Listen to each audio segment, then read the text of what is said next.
Before the committee proceeds to the business before us today, on behalf of all members of the committee, we'd like to extend our deepest condolences to the family of the brave Jordanian pilot brutally murdered at the hands of ISIL. Together with his family, the Jordanian Armed Forces, and the people of Jordan, we mourn the loss of a hero that has galvanized the nation and the world. I hope this heinous crime finally leads us to put in place what thus far has been lacking, a comprehensive strategy to achieve the President's stated goal to degrade and destroy ISIL. Let there be no doubt, we still do not have a viable strategy to counter ISIL, and if you're not winning in war, you are losing. America has no greater ally in the fight against terrorism than Jordan, and as we made clear to King Abdullah in our meeting yesterday, this committee's immediate concern is to ensure Jordan has all the equipment and resources necessary to continue taking the fight directly to ISIL. Many of us on this committee will be sending a letter to the administration on this urgent issue of concern, and we invite all of our fellow committee members to join us on that letter. I think there was a consensus on both sides yesterday after the meeting with King Abdullah that we would send a letter out this morning. That letter will be distributed to the members so for your perusal and signature so we can get that letter out as soon as possible. And I thank all members of the committee for their cooperation. And I'd also like to add that if legislation is required in order to achieve the goals that King Abdullah articulated to us yesterday as absolutely necessary to defend his nation, we will be considering that legislation as well as soon as possible, and I thank all members. The Senate Armed Services Committee meets today to consider the nomination of Dr. Ashton B. Carter to be Secretary of Defense. At the outset, I'd like to express my sincere gratitude to Chuck Hagel for his years of service as an infantry sergeant in Vietnam, as a United States Senator from Nebraska, and as our nation's 24th Secretary of Defense. Chuck Hagel is a patriot and honorable public servant, and during his leadership of the Pentagon, the men and women of our armed services have had a true ally who always put their interests first. This committee wishes Chuck the best in his future endeavors. Dr. Carter, even in the best of times, the position for which you have been nominated is one of the most challenging in government. So I'd like to thank your wife, Stephanie, and your children, Will and Ava, for being here today and for loaning you to our nation in service once again. Dr. Carter is one of America's most respected and experienced defense professionals. He has served as Assistant Secretary of Defense for Global Strategic Affairs, Undersecretary of Defense for Acquisition, Technology, and Logistics, and most recently as Deputy Secretary of Defense.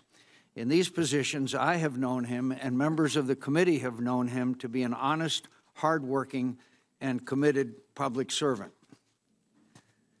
I've had the opportunity to work together with Dr. Carter on several issues of shared concern, especially trying to reform the defense acquisition system, improving financial management of the department, and rolling back sequestration. And on these and other issues facing the nation, we all look forward to having you as our partner once more, Dr. Carter. But I must candidly express concern about the task that awaits you if confirmed and the influence you would have on some of the most critical national security issues facing our nation. Two of your predecessors, Secretary Gates and Secretary Panetta, have severely criticized White House micromanagement of the Defense Department and over-centralization of foreign and defense policy. According to numerous news reports, Secretary Hagel experienced similar frustrations with the insular and indecisive White House National Security Team over issues ranging from ISIL to Ukraine, detention policy to sequestration. Dr. Carter, I sincerely hope the President who nominated you will empower you to lead and contribute to the fullest extent of your abilities, because at a time of multiplying threats to our security, America needs a strong Secretary of Defense now more than ever. America is confronted today with a diverse and complex range of national security challenges. Iran is on the march in Iraq, Syria, Yemen, and elsewhere across the Middle East. ISIL continues to expand its influence and control of territory, as the new Director of Defense Intelligence Agency recently testified to Congress. A revisionist Russia and a rising China each seek in their own ways presents challenges to the liberal international order as we've known it since the end of World War II, a system that cherishes the rule of law, maintains free markets and free trade, and relegates wars of aggression to their rightful place in the bloody past. Amid the present upheaval and conflict, American disengagement can only produce more turmoil and increase in the chance of large-scale American interventions at greater cost in blood and treasure. That's why we need a coherent national security strategy incorporating all elements of America's national power to sustain and defend the international order that has produced and extended security, prosperity, and liberty across the globe. But crafting a reality-based national security strategy is simply impossible under the mindless mechanism of sequestration. Despite the growing array of complex threats to our security, we're on track to cut $1 trillion out of America's defense budget by 2021. Readiness is falling across the services, and morale is falling right along with it. Army and Marine Corps in strength is dropping dangerously low. The Air Force is the oldest and smallest it's ever seen. The Navy's fleet is shrinking to pre-World War I levels. And last week, each of our service chiefs testified before this committee that American lives are being put at risk due to sequestration. Sequestration represents a failure to meet our most basic constitutional responsibility to provide for the common defense. America's military can no longer be held hostage to domestic political disputes, totally separated from the reality of the threats we face. More than 3 years after the passage of the Budget Control Act, it's time to put an end to this senseless policy. Rolling back sequestration is necessary to provide our military the strategy-driven budget necessary to confront the threats we face. But it will never be enough without reforming how the department procures major weapons systems. Many of our military's challenges today are the results of years of mistakes and wasted resources. For example, over here, the Army's Future Combat System was initially estimated to be a $92 billion project to modernize into a cohesive network, new Army vehicles and radios. But it more than doubled its price to $200 billion without ever getting off the ground. Secretary Gates and Congress wisely canceled Future Combat Systems, but only after spending $20 billion with nothing to show for it. Between these four systems, the next chart up there, please. Between these four systems, Future Combat Systems, Expeditionary Fighting Vehicle, Comanche Helicopter, and the VH-71 presidential helicopter, we spent $40 billion with nothing to show for it. That's $40 billion of training and equipment our military doesn't have today to confront the threats we face. The problem continues today. The cost of the evolved expendable launch vehicle has exploded from around $100 million per launch to $400 million per launch over the last 15 years after the Air Force allowed years of sole source contracts, while, especially over the last few months, actively keeping out any other companies from competing.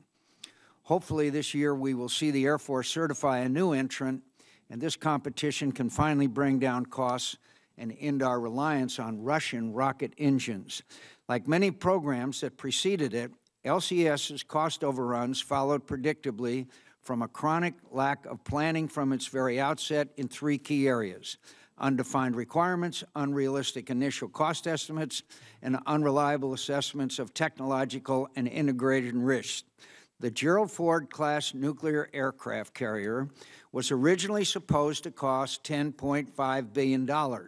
It will now cost $12.9 billion, a $2.4 billion increase, and we have no assurance such increases will not plague the follow-on ships. This is unacceptable. The F-35 Joint Strike Fighter was originally estimated to cost around $220 billion to research and engineer and build 2,800 airplanes. Now we're going to spend more than $330 billion, a 50% increase to buy 400 fewer airplanes. Even more astounding than the amount of money squandered and wasted is the fact that in each of the weapons system cases I have mentioned, no individual has been held responsible for these massive cost overruns and egregious acquisition failures. And the result has been the slow degradation of America's defense technological advantage, which we will lose altogether if we persist with business as usual in our acquisition policies. This must change. It will be a priority for this committee and for me personally to change it. Dr. Carter, I look to you as a partner in all of these endeavors.